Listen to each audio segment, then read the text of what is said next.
পিরোজপুরের মঠবাড়িয়ায় আরিফুল ইসলামকে হত্যার দায়ে ৩ জনকে যাবজ্জীবন কারাদণ্ড দিয়েছেন আদালত।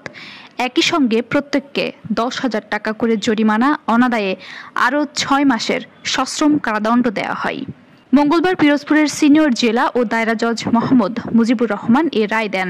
দণ্ডপ্রাপ্তরা হলেন মঠবাড়িয়া উপজেলার বাঁশবুনিয়া গ্রামের শাহ আলম হাওলাদারের ছেলে মোহাম্মদ সোহাগ হাওলাদার, বড় শৌলা গ্রামের মোহাম্মদ মনির মৃধার ছেলে মোহাম্মদ সোহাগ মৃধা এবং ছোট শৌলা গ্রামের মোহাম্মদ আজিজ মল্লিকের ছেলে মোহাম্মদ শাহিন মল্লিক। রায় ঘোষণার সময় সোহাগ হাওলাদার উপস্থিত ছিলেন। সোহাগ মৃধা এবং শাহিন মল্লিক পলাতক রয়েছেন।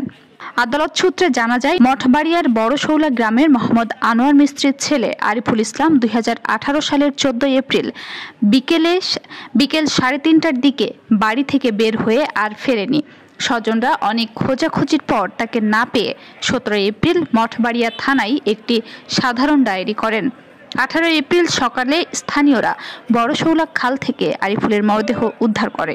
মরদেহের মাথায়, বুকে, পেটে ধারালো অস্ত্রের আঘাতের চিহ্ন ছিল। ওই দিন বিকেলে নিহত আরিফের মা মোসাম্মদ ফরিদা বাদী হয়ে অজ্ঞাতদের আসামি করে মঠবাড়িয়া থানায় একটি এজাহার করেন। এরপর ঘটনায় জড়িত সন্দেহে পুলিশ প্রাথমিকভাবে ১২ জনকে আসামি করলেও তদন্তে সাজাপ্রাপ্ত ৩ জনের বিরুদ্ধে আদালতে চার্জশিট দেন।